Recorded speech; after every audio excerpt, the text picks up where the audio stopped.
Hello বন্ধুরা, সকলে কেমন আছো? আশা করি সবাই খুব ভালো আছো। এসো আজকে রেসিপিটা শুরু করা যাক। এই কনকনে শীতে বন্ধুরা, আজকে তোমাদেরকে আমি খিচুড়ি রেসিপি বানিয়ে দেখাবো। তো চলো, তার আগে উপকরণগুলো দেখে নাও। একটা আলু চৌকো করে ছোট ছোট করে কেটে নিয়েছি। দুটো পেঁয়াজ কুচি করে কেটেছি। একটা তেজপাতা নিয়েছি। দুটো কাঁচা লঙ্কা চিড়ে রেখেছি। একটা শুকনো লঙ্কা নিয়েছি। হাফ চামচ চিনি নিয়েছি। পরিমাণ মতো হলুদ নিয়েছি। হাফ চামচ গরম মশলার গুঁড়ো নিয়েছি। আর একটা বাটিতে হাফ চামচ ধনে গুঁড়ো, হাফ চামচ জিরে গুঁড়ো নিয়েছি। লবণ পরিমাণ মতো নিয়েছি। হাফ চামচ আদা বাটা নিয়েছি। আর চাল নিয়েছি আমি জোকার চাল। আর মুসুরির ডাল সমান সমান নিয়েছি। যে পাত্রে তোমরা চাল মাপবে সেই পাত্রে ডাল মাপবে। আমি চাল আর ডাল সমান সমান নিয়েছি। চালটা আমি জোকার চালের নিয়েছি। আর পরিমাণ মতো সর্ষের তেল নিয়েছি। আর এখানে দেখো গাওয়া ঘি নিয়েছি বন্ধুরা। ঘিটা আমার অনেকটাই শেষ হয়ে গেছে। ঘিটা আলাদা করে আর ঢেলে দেখালাম না, কোটো থেকে তোমাদেরকে দেখিয়ে দিলাম। এই ছিল আজকের উপকরণ। আমি এখানে একটা বাটি নিয়ে নিয়েছি। বাটির মধ্যে মসুরির ডালটাকে ঢেলে দিচ্ছি। এবার ডালটা ভালো করে আমি জল দিয়ে ধুয়ে নেব। ডালে অনেক পাউডার থাকে। ডালটাকে ভালো করে আমি ধুয়ে নেব এখন। ডালটা আমি ভালো করে জল পাল্টে পাল্টে ধুয়ে নিয়েছি। এখানে আমি হাঁড়িতে আগে থেকে জল বসিয়ে দিয়েছিলাম। জলটা দেখো ফুটে উঠেছে। এবার যে ডালটা আমি ধুয়ে রেখেছি এই ডালটা এবার জলের মধ্যে আমি দিয়ে দিচ্ছি।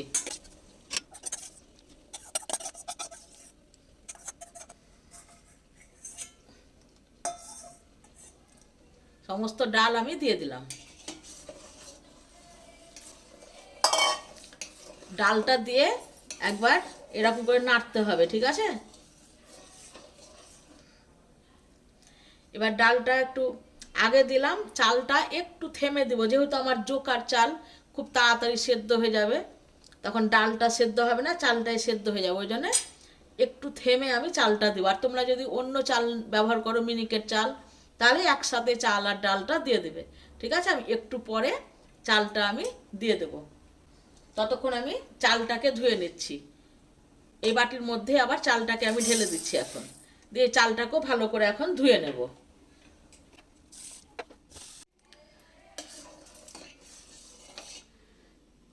এ দেখো ডালটা দেখো হাফ সেদ্ধ হয়ে গেছে। 7 থেকে 8 মিনিট মতন আমি ডালটাকে সেদ্ধ করে নিলাম। এবার চালটাকে ধুয়ে নিয়েছি। এবার চালটা এখন আমি দিয়ে দিচ্ছি।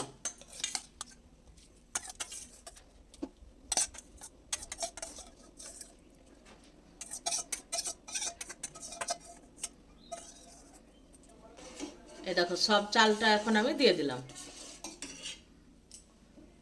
চালটা দিয়ে 2 মিনিট ফুটিয়ে নিলাম। দিয়ে এই সময় আমি একটা তেজপাতা দিয়ে দিচ্ছি। দুটো কাঁচা লঙ্কা দিয়ে দিচ্ছি।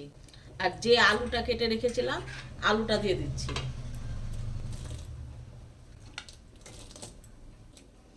দুটো পেঁয়াজ কেটে রেখেছিলাম, তার মধ্যে আমি হাফ হাফ করে নিচ্ছি। অর্ধেকটা পেঁয়াজ এই সময় দিয়ে দিচ্ছি, অর্ধেকটা পেঁয়াজ পরে দেব।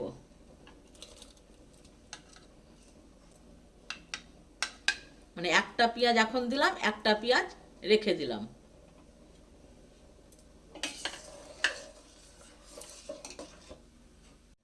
চিনি দিয়ে দিচ্ছি। জিরে গুঁড়ো আর ধনে গুঁড়ো দিয়ে দিচ্ছি। আদা বাটা দিয়ে দিচ্ছি। পরিমাণ মতো হলুদ দিয়ে দিচ্ছি। পরিমাণ মতো লবণ দিচ্ছি। যে ভালো করে এখন একটু নাড়তে হবে।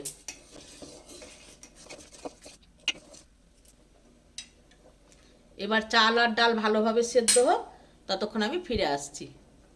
আমি পাশের ওভেনে একটা ফ্রাই প্যান বসিয়ে দিয়েছি। ওই ফ্রাই প্যানের মধ্যে আমি 3 চামচ সর্ষের তেল দিয়ে দিচ্ছি। গরম হয়ে গেছে। একটা শুকনো লঙ্কা 2 টুকরো করে দিয়ে দিলাম। যে পেঁয়াজটা অর্ধেক রেখেছিলাম এখন দিয়ে দিচ্ছি।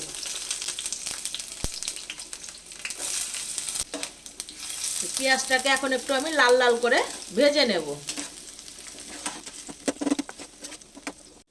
পেঁয়াজটা খুব সুন্দর করে ভেজে নিয়েছি, দেখো একদম লালচে রং ধরে গেছে। এবার আমি গ্যাসটাকে অফ করে দিচ্ছি, আর ভাজবো না, ভাজা আমার হয়ে গেছে। খিচুড়িটা প্রায় আমার শেষের দিকেই হয়ে এসেছে, এ দেখো আর বেশি বাকি নাই রান্নাতে। এবারে এই সময় আমি গরম মশলার গুঁড়োটা দিয়ে দিচ্ছি,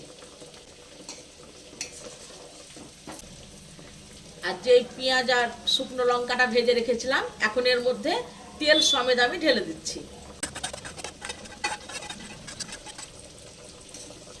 দেখো তেল সমেত আমি ঢেলে দিলাম। ভালো করে একটু এখন মিশিয়ে নেব। এই ফ্রাই প্যানে আমি 2 হাতা মতন খিচুড়ি তুলে নিচ্ছি, যেহেতু অনেকটাই তেল লেগে আছে বন্ধু, তার জন্য আমি একটু এরকম করে খিচুড়িটা দিয়ে একটু ঢেলে দিচ্ছি এর মধ্যে। চলো দেখে নিই লাস্ট পর্যন্ত খিচুড়িটা কমপ্লিট হলো কি না। এ দেখো খিচুড়িটা আমার কমপ্লিট হয়ে গেছে। দেখো আমি একবারেই বন্ধুরা জলটা দিয়েছিলাম, জলটা একবারে দেবার চেষ্টা করবে, বারে বারে দিলে খিচুড়ির স্বাদটা নষ্ট হয়ে যায়। যদি পরে লাগে তাহলে অবশ্যই তোমরা গরম করে দেবে, ঠিক আছে। এ দেখো খিচুড়ি হয়ে গেছে। এবার এই সময় আমি গাওয়া ঘি দিয়ে দিচ্ছি 2 চামচ।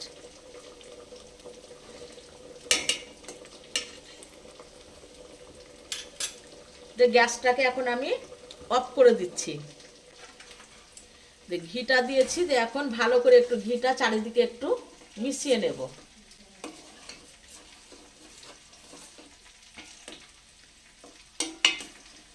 খিচুড়িটা এবার আমি অন্য পাত্রে তুলে পরিবেশন করব।